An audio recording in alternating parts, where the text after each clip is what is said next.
सिद्ध साधकों के लिए यह संसार केवल एक माया है, लेकिन कुछ शक्तियां ऐसी होती हैं जो साधकों को उनके मार्ग से भटकाने का प्रयास करती हैं। यह कथा एक महान हठयोगी और एक अद्भुत यक्षिणी की है, जिसने योगी से भोग सुख की इच्छा रखी। प्राचीन काल की बात है। एक महान हठयोगी अपनी साधना में लीन थे। वे एक घने जंगल में स्थित एक गुफा में रहते थे, जहां उन्होंने कई वर्षों तक तपस्या की थी। उनकी सिद्धियों की ख्याति चारों ओर फैल चुकी थी, लेकिन वे किसी भी सांसारिक आकर्षण से दूर केवल आत्मज्ञान की खोज में लगे रहते थे। एक दिन जब योगी ध्यान मग्न थे, तभी एक अद्भुत सुंदरी उनके सामने प्रकट हुई। उसके सौंदर्य की कोई उपमा नहीं थी।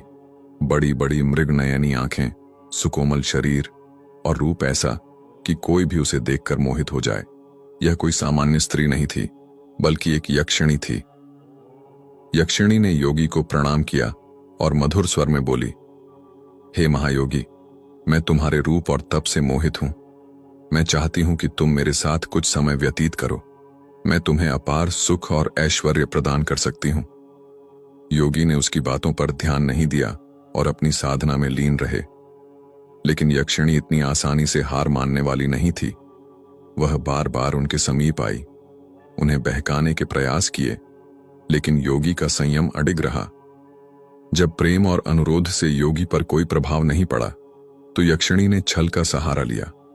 उसने अपनी दिव्य शक्ति से वातावरण में काम भावना उत्पन्न कर दी। गुफा के चारों ओर मादक गंध फैल गई, पक्षियों के स्वर मधुर हो गए और शीतल पवन प्रेम की अनुभूति कराने लगी।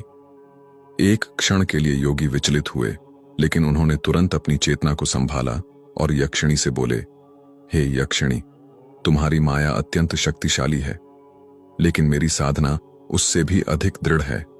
तुम मुझे भोग सुख के जाल में नहीं फंसा सकती। यक्षिणी का श्राप और योगी की विजय। यक्षिणी क्रोधित हो गई और बोली, हे योगी, तुमने मेरी इच्छा पूरी नहीं की, इसलिए मैं तुम्हें श्राप देती हूं कि तुम्हारी साधना अधूरी रह जाएगी।